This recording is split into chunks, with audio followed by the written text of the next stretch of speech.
That's my dad, his bandsaw, and a nice piece of ash. I was going to use this store-bought handle, but it's not the right shape, it's not the right size in the places I need it, so it's going to be complicated instead. I'm going to cut a whole new one out of a piece of ash here. Thanks, Dad, for the assist. I got it. Going. So we're going to get it all nice and shaped up on this bandsaw, but ran into an issue. The drive belt has completely shredded. That's all for the bandsaw today. So it goes. Yep, that's the way it goes sometimes. So, back to my shop. I'm going to use the miter saw and my table saw in a moment here to chop off the remaining excess, getting it as close to the shape as I can. By using the table saw like this, I can thin it down, but leave the bottom thicker to leave room for the palm swell, and then I just chop the rest off with the handsaw right there. Trim off the bark, all that sort of thing. This is a piece of ash that's been drying in my backyard for 2 years. Very glad to have run into it. It's pretty nice. It has a few defects, but it's very strong. The first step is to get the axe head onto the handle, properly seated so that I can carve the rest of the handle sort of in reference to that, to correct for any error. I'm drilling these holes here so I can use them to register the one side to the other as I trace in the line that's where I'm going to carve the wood to allow the langets to slide down into the handle. They're a little bit inset, so they've got to fit in there pretty deeply.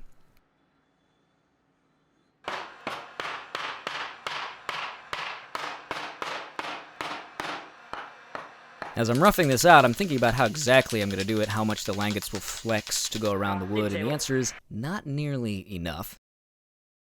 So, after I get it clamped to a table properly and rough all this wood out, I'm going to have to put another channel down the center there. After that, I'm actually going to take a wedge out of the center of the end piece of the wood. Instead of just cutting a single slot down it, I'm going to cut a wedge out. And that will allow the wood on the end of the handle to sort of flex together much more, so that as I try to fit the langets on, I can sort of steer it in from the side and squeeze the wood together and slide them into the slot, that channel that I carved out. Next question. Can I get it back off?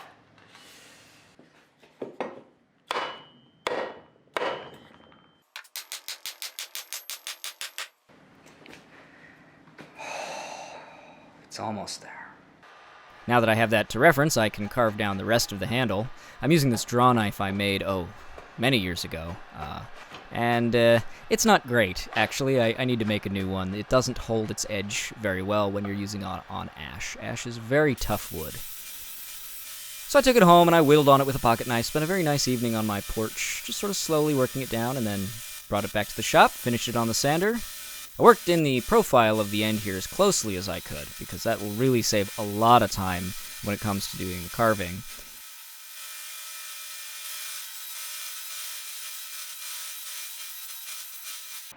So it's looking pretty good. Got the shape most of the way there on this part of the handle, and I've brought in the profile here. So we've got the forehead and nose and then tongue of the dragon all in there. But we've got a problem. Bug holes. This is from an American ash tree, which are all dying due to that ash pest. These bugs will eat through the wood and leave this packed in sawdust crap. I feel kind of like a dentist. Working the cavities out. Now once I get all these cavities cleared out, I'm going to have to fill them with something, but I don't think a wood filler is going to end up looking very good. I don't have a lot of experience putting stain in fillers, so instead I'm going to accentuate the defects rather than trying to hide them. I think inlaying a little brass might just look nice. So I'm cutting pieces to fit all the different holes. This is the largest one, and that's really just the one I'm going to show. This is the most involved.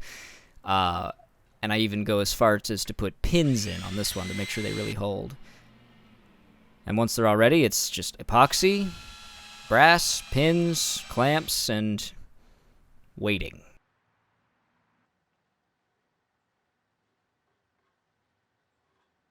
For all the other ones, the small holes, I was able to just put a piece of the brass rod directly in it. And sort of the medium-sized ones, I'd have to go and trim out a brass insert that matched it perfectly. Just trimming the hole a little bit, trimming the brass a little bit until they just meshed just so. A few times I even burned the brass in a little bit, which really worked well, though it did leave a little bit of a scorch mark, so... Looks like that's set up pretty well. Got a couple other pieces attached too. Pro tip, to stop your clamps from sticking to things, just make sure they're dirty. Well, it looks a right mess. I've got pieces in here and here, here.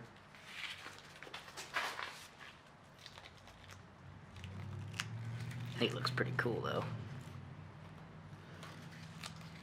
Now, in getting this brass brought flush to the wooden surface, I have to watch out because it heats up very quickly. Even with a file, when you're removing material fast, it heats a lot, and the epoxy will fail if it gets too hot. So that took a lot of time and careful fiddling, but once that's done, it's cleaning it up on the sander and cleaning off all the epoxy I slathered all over it.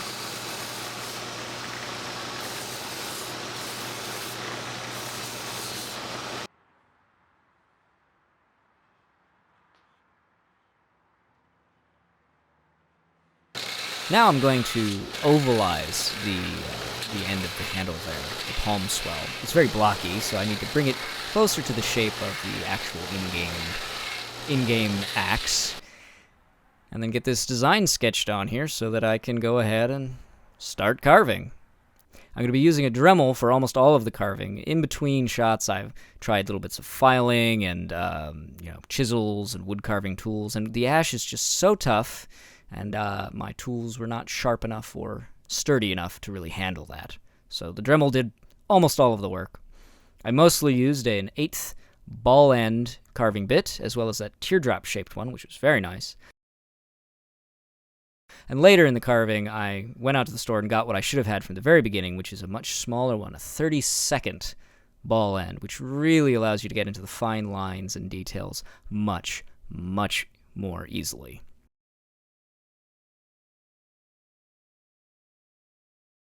This is some of the most fun that I have had working on this. I've never actually done any wood carving before, and I have to say it's coming out pretty great. I used some Riffler files to go back into the lines and clean them up where necessary, and that really helped smooth things out quite a bit.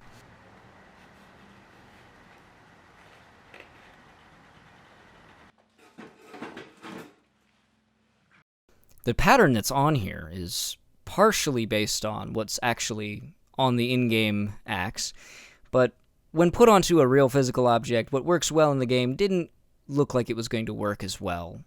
So I went in, I took those basic shapes, and then designed on top of them a much more complicated piece of knotwork.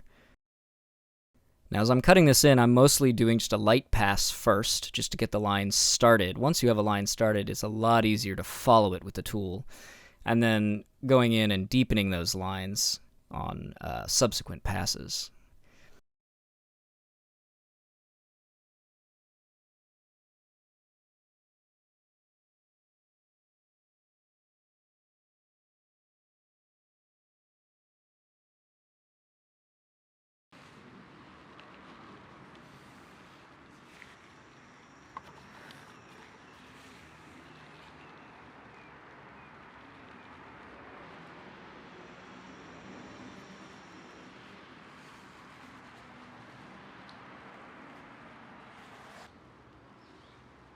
With that all done now, it's time to stain it. I grabbed some red oak, I believe it was, stain, which matches the color it's supposed to be quite nicely. Spreading it on there and seeing the details pop out was very cool. Over the course of applying several coats and a little sanding in between, it was very important to get the stain deep down into those grooves of the carving. That way it actually darkens up a little bit, you can see it better, and, otherwise it wasn't staining well at all. Applying it with a rag makes that pretty easy, though.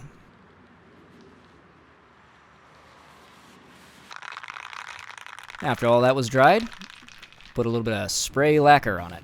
Again, several coats, allowing each one to dry, The spray lacquer was very nice because I didn't have to worry about brushing globs of lacquer into those carvings and then dealing with that.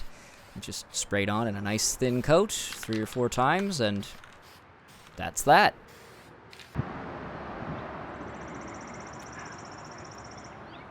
There's a lint on it. No. And that is the completed wooden handle for the Leviathan axe. This turned out far better than I could possibly have hoped. It's not what I expected to make when I started, but I am so glad it went the way it did. So anyway, thank you so much for watching once again, and tune in next time to see the completion of this project. I'll fit the axe handle on, wrap the handle, do a few detail bits, and maybe even test it.